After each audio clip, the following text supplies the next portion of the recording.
তেঁতুল খাওয়া স্বাস্থ্যের জন্য বেশ উপকারী, তবে অতিরিক্ত খেলে কিছু পার্শ্বপ্রতিক্রিয়াও হতে পারে। নিচে তেঁতুল খাওয়ার ভালো ও খারাপ দিকগুলো তুলে ধরা হল। তেঁতুল খাওয়ার উপকারিতা। ১. হজমশক্তি উন্নত করে। তেঁতুলে থাকা প্রাকৃতিক অ্যাসিড ও ফাইবার হজমশক্তি উন্নত করে, কোষ্ঠকাঠিন্য দূর করে এবং অন্ত্রের কার্যকারিতা ভালো রাখতে সাহায্য করে। ২.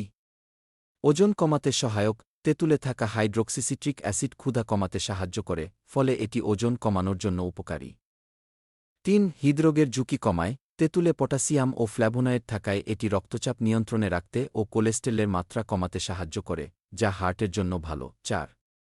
রোগ প্রতিরোধ ক্ষমতা বাড়ায়। তেঁতুলে থাকা ভিটামিন সি ও অ্যান্টিঅক্সিডেন্ট শরীরের রোগ প্রতিরোধ ক্ষমতা বাড়িয়ে বিভিন্ন সংক্রমণের বিরুদ্ধে লড়াই করতে সাহায্য করে।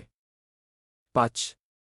লিভারের জন্য উপকারী। তেঁতুল লিভার পরিষ্কার করতে সাহায্য করে এবং ডিটক্সিফিকেশন প্রক্রিয়ায় গুরুত্বপূর্ণ ভূমিকা রাখে।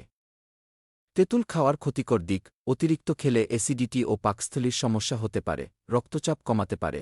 তাই যারা নিম্ন রক্তচাপে ভুগছেন তাদের সতর্ক থাকা উচিত। রক্ত পাতলা করার গুণ থাকায় যাদের সার্জারি বা অস্ত্রোপচার হতে পারে তাদের তেঁতুল কম খাওয়া ভালো।